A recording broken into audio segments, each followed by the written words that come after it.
Get your free copy of the complete tutorial at www.teachucomp.com/free.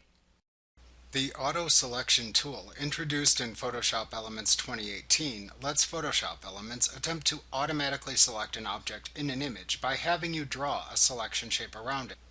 While this tool will not often perfectly select the entire object, it is a terrific starting point from which you can then refine the selection it makes.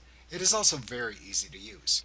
To use the Auto Selection tool, select the Auto Selection tool from the toolbox, and if necessary, the Tool Options bar.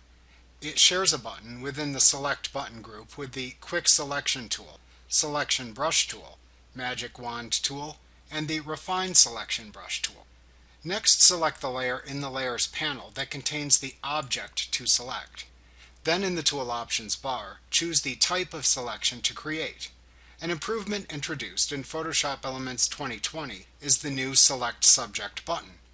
If you have a photograph of a subject in a layer to select, you can simply click the Select Subject button at the right end of the Tool Options bar to let Photoshop Elements attempt to select the subject automatically with no selection needed. Alternatively, to create a new selection, select the New Selection button.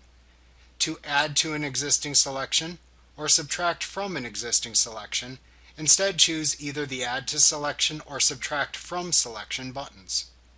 To then select the type of selection tool you use to create the selection area within which Elements will look for an object to select, make a choice in the section of the Tool Options bar to the right.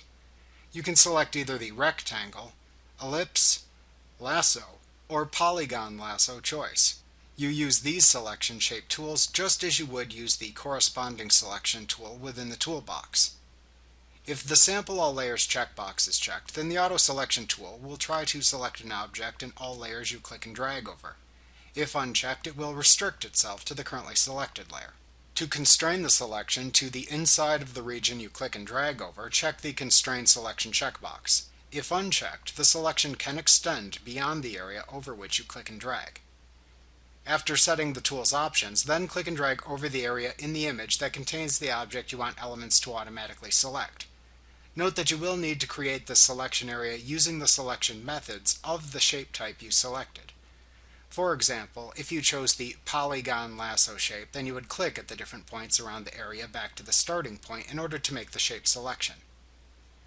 After making the shape selection, Elements then tries to select the object within the area you chose. If needed, you can then use the Add to Selection and Subtract from Selection buttons in the Tool Options bar with this tool to quickly refine selection errors by clicking and dragging over them too. This helps to quickly give you a selection area that you can then use or further refine if needed. Like what you see? Pick up your free copy of the complete tutorial at www.teachucomp.com/free.